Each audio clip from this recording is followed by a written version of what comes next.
Já é carnaval. Segundo a Rio Tour, a maior festa popular do país vai reunir esse ano na cidade do Rio cerca de 1 milhão de turistas. É possível produzir uma festa sem lixo? Vamos saber mais sobre isso no Rio em Foco, que começa agora. Vem com a gente.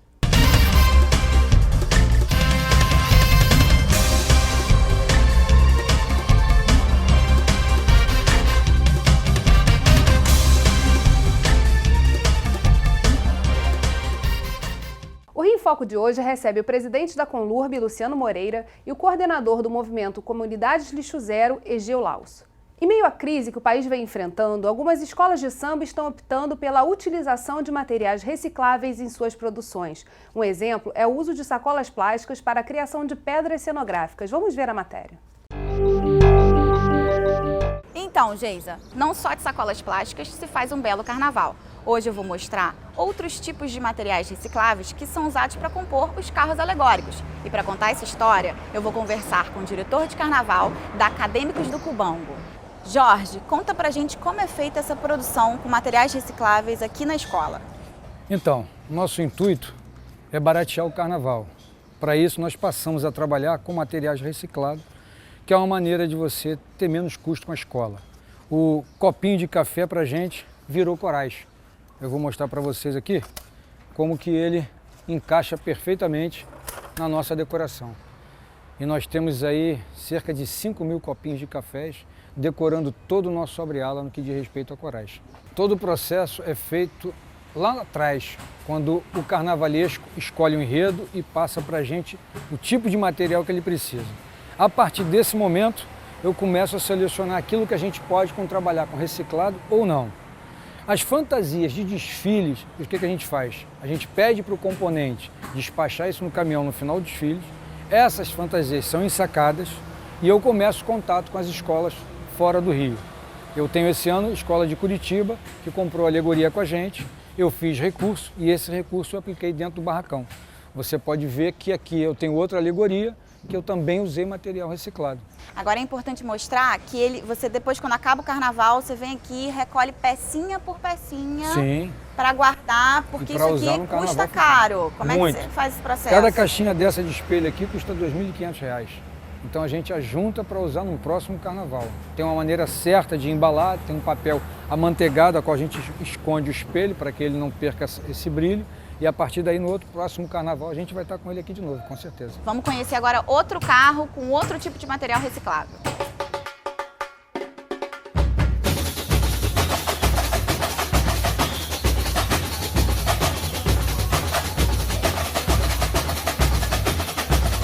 Quentinha é um material reciclado. O que a gente faz? Aqui nós temos elementos trabalhando com a gente, né? Nós temos cerca de quase 80 pessoas trabalhando no barracão. A escola paga o almoço desse pessoal. Então essas quentinhas chegam aqui com almoço. Acabou-se o almoço, a gente lava as quentinhas e as quentinhas passam a ser decorações das nossas alegorias. Muito legal. E você enfeitou com os espelhinhos também. Exatamente. Qual é o seu truque para esse ano? Então, o nosso carnavalesco Cid Carvalho, ele usou o truque do galho, só que são galhos de verdade, são galhos secos que a gente tem aqui ao lado do terreno. Nós pegamos esse galho seco, raspamos e hoje ele está forrado com essas flores, folhagem artificial. Mas toda a galhada que você está vendo aí, todos esses galhos forrados, são galhos secos naturais. O lixo pode virar riqueza e a prova disso é que a gente está fazendo um grande carnaval com lixo, com parte reciclada. E isso é bom para a conscientização que o ser humano tem que saber que a gente pode aproveitar o lixo de uma forma adequada.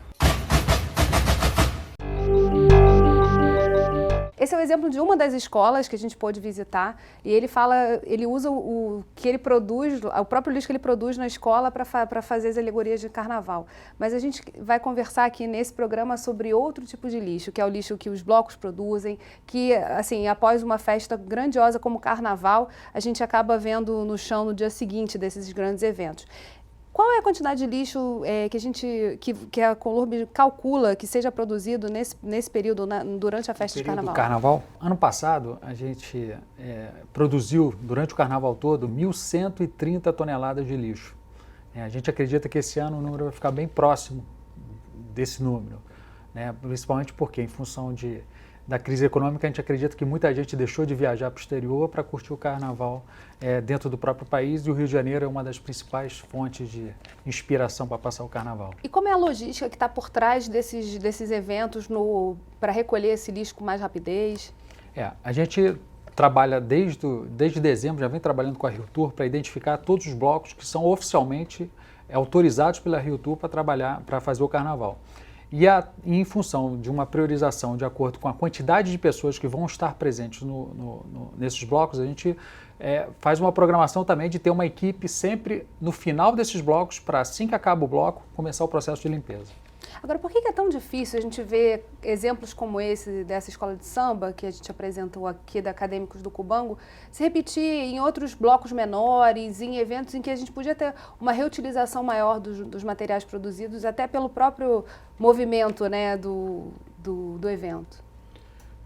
Talvez porque os blocos, na verdade, eles existam de uma maneira mais improvisada e, portanto, não tem uma estrutura que permitiria a coleta anterior desse material, embora agora, por exemplo, os blocos da região portuária já estão com essa preocupação. Então, no início da produção das alegorias, das fantasias, já começa a acontecer isso.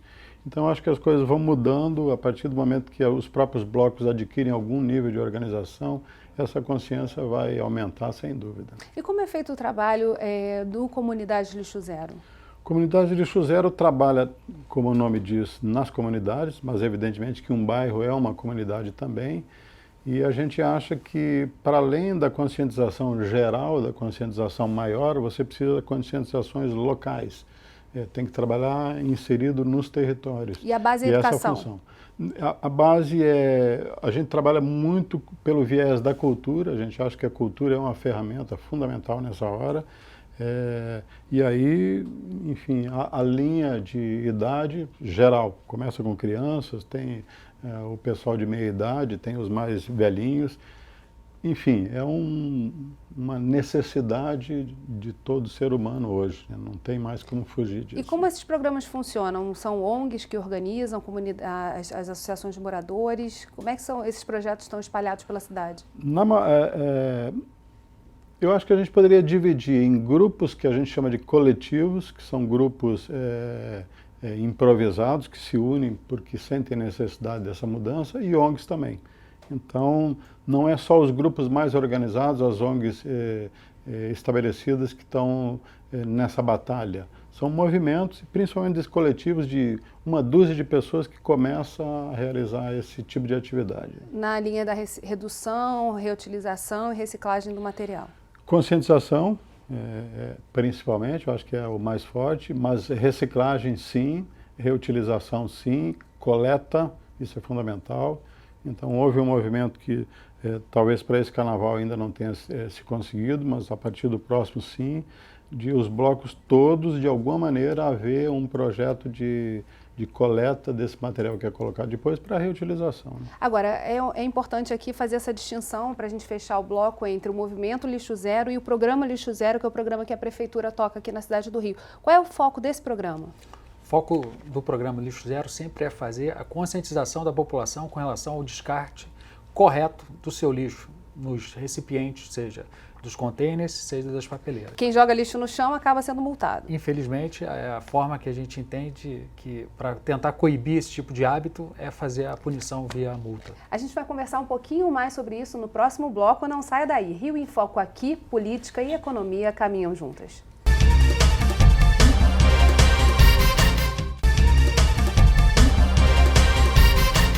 O Rio em Foco recebe Luciano Moreira e Egeu Laus. A nossa cidade limpa é o nosso melhor cartão postal. O programa Lixo Zero, lançado pela Prefeitura do Rio em 2013, multa quem joga lixo no chão.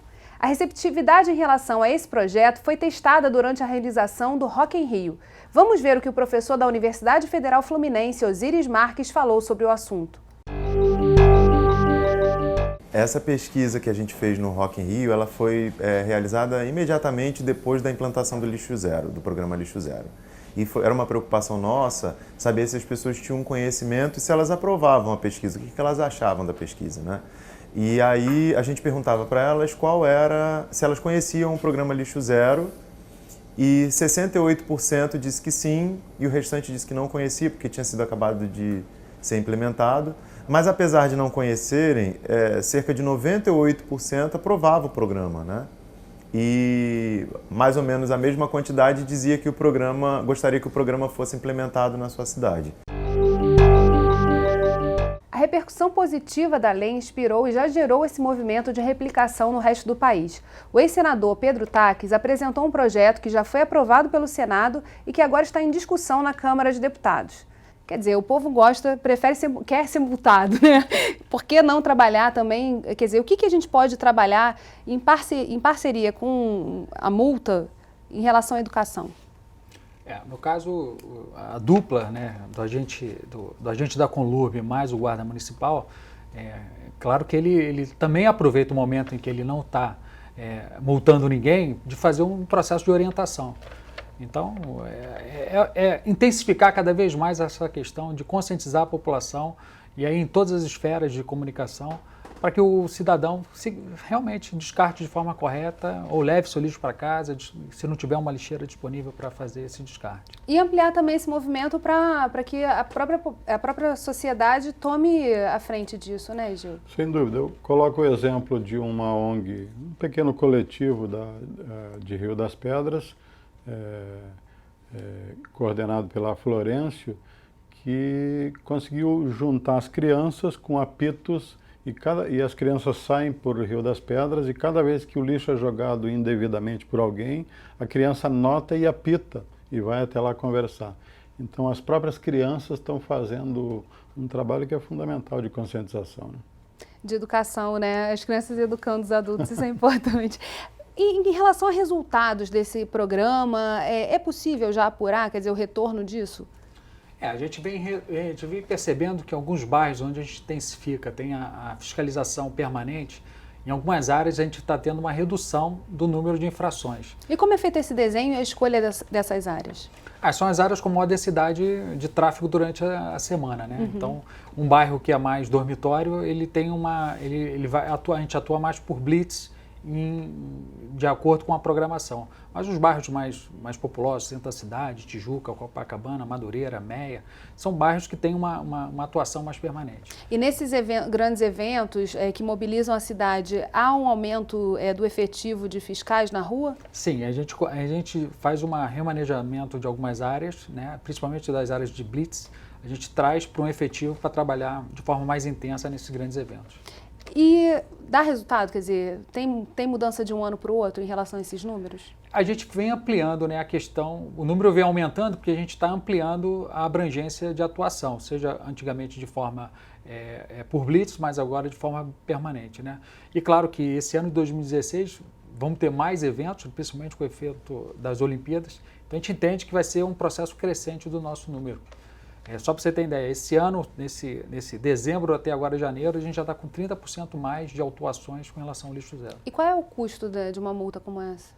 Uma multa é de R$ 185, mas o cidadão que vai urinar na via pública, a multa é de R$ 510. O apelido dos mijões, né?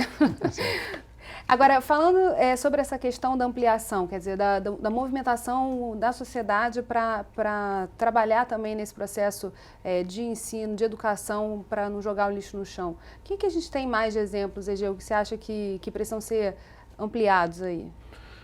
Eu acho que não só a educação, mas principalmente nas comunidades, o que está se tentando deixar claro é que tratar o lixo, recolher, reciclar, é uma fonte de renda muito grande.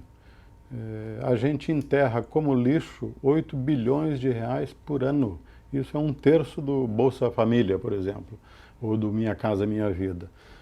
Então você está jogando dinheiro fora com material que você podia reaproveitar. Então isso está fazendo mudar um pouco, né? Então não trata-se simplesmente de educação porque vamos salvar o planeta, porque a gente realmente está jogando dinheiro fora. E as comunidades começam a perceber isso e trabalhar nessa direção. Como é que está esse programa de coleta seletiva por parte da Conlurb? A gente veio acompanhando no Rio em Foco alguns anos atrás, a gente fez o programa falando daquelas centrais de recolhimento, de separação. Isso está em andamento, está funcionando? Tem. Hoje a gente tem uma central de triagem, que ela está em Irajá, e temos uma em Bangu, uma precária. Só que a gente está fazendo toda uma nova central de triagem em Bangu, e a partir, acho que até o final de março, a gente está inaugurando ela. Então, vamos ter 2 centrais de triagem que recebem os lixos que são coletados por 17 caminhões da Conlurb de coleta seletiva. Então, basicamente, em alguns bairros da cidade, nós temos 17 caminhões fazendo um roteiro de coleta seletiva, e todo esse material é disponibilizado para essas 2 centrais. E aí, o que acontece nessas centrais? Essas centrais, elas são independentes, e elas comercializam, eles fazem a separação e fazem toda a comercialização desse lixo reciclável para empresas que utilizam desse material. Talvez aí seja o momento que as comunidades podiam se articular para que E eu acho que isso podia ser feito em regiões muito menores do que as grandes regiões, né? Por exemplo, na região portuária está faltando isso. Os grupos que começam a se preocupar com a possibilidade, né, de produzir renda, eles precisam saber como articular essa coleta de lixo. Então isso podia ser uma grande articulação que se possa fazer com a Conlurb e as comunidades, né? E o que é interessante é que, apesar de em alguns bairros você ter a coleta seletiva acontecendo pontualmente, ainda não há pelo menos por parte assim, você não consegue ver um bairro inteiro que todo mundo faça a coleta seletiva. As pessoas ainda usam aquela desculpa de que, mas não adianta nada eu separar aqui, você vai misturar lá embaixo. E aí acabam não aderindo, né?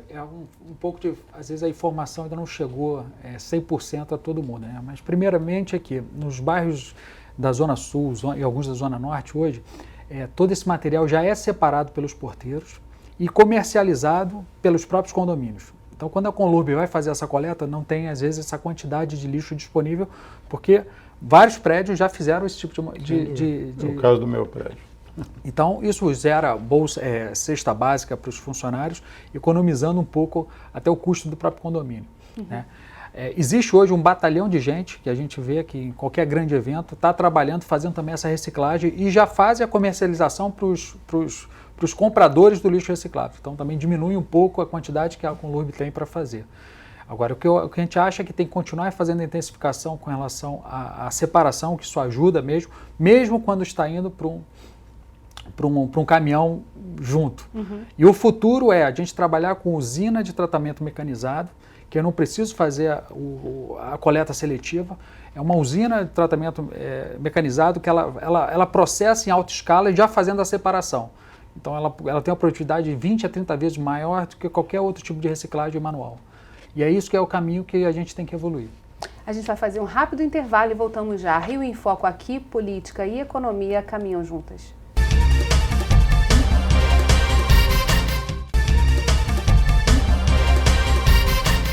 Ainda um longo caminho para ser percorrido para a construção de uma cidade sustentável. Imagens muito recentes do dia seguinte do Réveillon e da inauguração do Museu do Amanhã na Praça Mauá mostram que as pessoas ainda jogam muito lixo no chão. No Ano Novo, só na praia de Copacabana foram recolhidas 694 toneladas de resíduos, sendo que destes, 48 toneladas podiam ser recicladas, segundo a Conlurb. É uma quantidade de resíduos muito grande, né? Sim, 48 toneladas foi o que a gente coletou dentro dos nossos containers e nas nossas centrais de triagem ali em Copacabana, né? Porém, o volume que foi comercializado, que foi recolhido por outros coletadores foi muito maior. A gente não consegue ainda mensurar qual é esse quantitativo que foi recolhido por esses catadores que operam, principalmente nos grandes eventos do Rio de Janeiro. E que já estão reconhecendo também o valor desse material, quer dizer, que já estão vendo ali o dinheiro no chão para ser recolhido, né?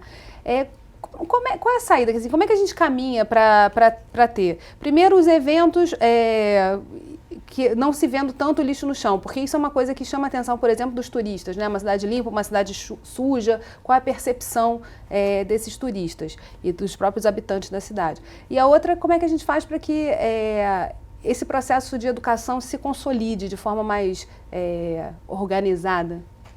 A Conlurb vai intensificar, a gente já está trabalhando com a Secretaria Municipal de Educação para que a gente consiga um espaço dentro do currículo do ensino fundamental para justamente inserir alguns ensinamentos com relação a essa educação, principalmente com relação ambiental.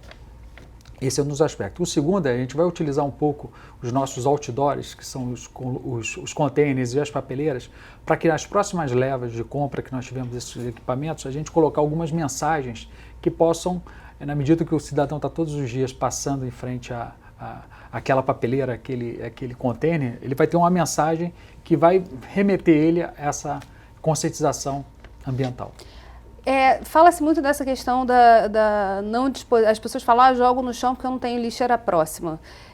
Isso é um fato? Quer dizer, há deficiência em alguns bairros ou que a Conlurb está olhando de forma mais focada? Sim, a gente tem hoje uma pesquisa que chama-se Índice Padrão de Limpeza, em que a gente consegue mapear todos os meses, mês a mês, como é que está o índice de limpeza desse bairro. E a gente confronta esse índice de padrão de limpeza com uma pesquisa de satisfação do cidadão. A gente compara sempre como é que está a satisfação do cidadão com relação à limpeza e o índice padrão de limpeza que nós fazemos a pesquisa. E com isso a gente consegue mapear, né, um plano de ação para atuar nos pontos onde estão os maiores problemas. A gente tem sim oportunidade de estar melhorando a quantidade de papeleiras a serem instaladas, né, em alguns bairros, e é com esse trabalho que a gente vai fechando essas lacunas na medida que a gente está tendo que fazer a renovação desses equipamentos. O nível de vandalismo nessas papeleiras, a gente viu acontecer, quer dizer, um pouco mais atrás, quando nas manifestações você via o pessoal arrancar aquilo, jogar, queimar, etc. Isso tem acontecido de forma mais intensa ou as pessoas já estão começando a ver a importância de manter a papeleira funcionando bonitinha? A gente continua tendo problemas com vandalismo, né, principalmente nas papeleiras, e a gente tem também problemas com os containers, de roubo dos containers. Então a gente, às vezes, quando coloca numa região um pouco mais carente, a gente vê o processo daquele container ter sumido, foi roubado. O Egil falou aqui de um exemplo interessante, né, das crianças apitando quando vem lixo no chão. E é isso, assim, a questão ambiental as pessoas tomarem uma atitude diferente, elas se educarem, verem a importância daquilo, o peso que aquilo pode ter numa qualidade de vida para ela mesma. O que me parece que a grande mudança vai acontecer quando houver uma mudança ideológica, uma mudança política, que começa a acontecer. Eu acho que nas últimas décadas a noção era de que quem deveria realizar as mudanças, as melhorias, era o Estado. Agora a população começa a perceber que ela tem um papel fundamental. Isso não existia. O que existia era uma população reclamando do Estado, reclamando dos governos. Ela começa a perceber que sim, o governo tem a sua importância e tem as suas obrigações, mas a população também tem. Qualquer país com mínimo de consciência, né, de progresso, percebeu isso. A população começa a perceber, então, que ela tem a sua parcela de responsabilidade. E é isso que tem que começar a ser feito de todas as maneiras. E me parece que um dos eixos para que isso aconteça é via cultura. Então, os pontos todos de recolhimento maiores, você tem que fazer ações culturais, ligar a música, trazer a garotada, trazer as escolas. Acho que tem um longo caminho para ser feito, mas que a gente já começa a ver luz no final do túnel. Uma das iniciativas da Conlurb foi justamente fazer a colocação dos famosos laranjões nas comunidades. E o que a gente percebeu foi uma evolução incrível do padrão de limpeza dessas comunidades à medida que você colocou o laranjão. E uma minoria de comunidades que realmente a coisa não melhorou tanto. E a gente identificando quais são essas comunidades, a gente vai lá e faz uma campanha educacional junto com a Associação de Moradores para conscientizar. Então eu dou um exemplo muito, muito interessante, que é ali a comunidade do Lins, ali na Grajaú Jacarepaguá, que na medida que a gente colocou os laranjões, mudou de forma drástica na questão da limpeza. É um excelente exemplo de como a comunidade aderiu ao projeto e se conscientizou, e hoje ali é uma referência de limpeza de uma comunidade, a comunidade do Lins. Para as comunidades, esses exemplos das escolas de samba são muito próximos e vão ajudar muito, né? Porque as escolas de samba fazem parte das comunidades das periferias todas. Então, que essas informações circulem para as comunidades é fundamental para que haja essa mudança, né? Eu sou muito esperançoso que essas coisas aconteçam com muita rapidez. Houve uma época que a gente achava que a cultura brasileira, e principalmente a carioca, não ia mudar. A gente viu mudanças muito drásticas acontecer rapidamente. Eu dou o exemplo do cinto de segurança. Quando o cinto de segurança foi lançado, nunca se imaginou que ia pegar. Isso é uma coisa que não vai funcionar. Funcionou muito rapidamente. Do fumo em ambientes fechados? Também. Então, acho que a população carioca e a população do estado do Rio de Janeiro tem condições de mudar muito rapidamente. A gente vê nas ações da Baixada Fluminense, por exemplo, onde a comunidade de lixo zero começa a trabalhar com força. A população muda se ela for incentivada a realizar essas mudanças. E aí articular Estado, governo, comunidades, sociedade civil, né? Aqui nos bastidores, o Luciano citou o exemplo do Réveillon. Queria que você contasse essa historinha, só para a gente fechar o programa dos MCs. A gente entendeu que para fazer essa comunicação com aquela massa, né, mais de quase 2 milhões de pessoas ali em Copacabana, era aproveitar os momentos entre os intervalos entre os shows, né, da programação lá do Réveillon, é que os MCs, no caso eram o David Brasil e o Milton Cunha, pudesse fazer um comentário, né, uma colocação para a população com relação ao descarte correto daquele resíduo que ele levou, está bebendo, está comendo alguma coisa ali no Réveillon. E a gente viu que foi muito positivo, né, essa questão dessa campanha educacional feita por eles. Comunicação, né? Comunicação integrada e massiva, e no momento intensa. Do consumo. Exatamente. Bem, infelizmente nosso programa chegou ao fim. Obrigada, Luciano, obrigada, Egeu, e obrigada a você que ficou com a gente até agora. O Rio em Foco quer saber a sua opinião. Escreve pra gente. Tem algum assunto que você queira ver discutido aqui? Envie sua sugestão para o e-mail rioemfocorj@gmail.com. E se você gostou desse programa, pode assisti-lo novamente no site www.querodiscutiromeuestado.rj.gov.br ou pelo www.tvalerj.tv. TV Alerj, o canal do povo fluminense. Até a próxima.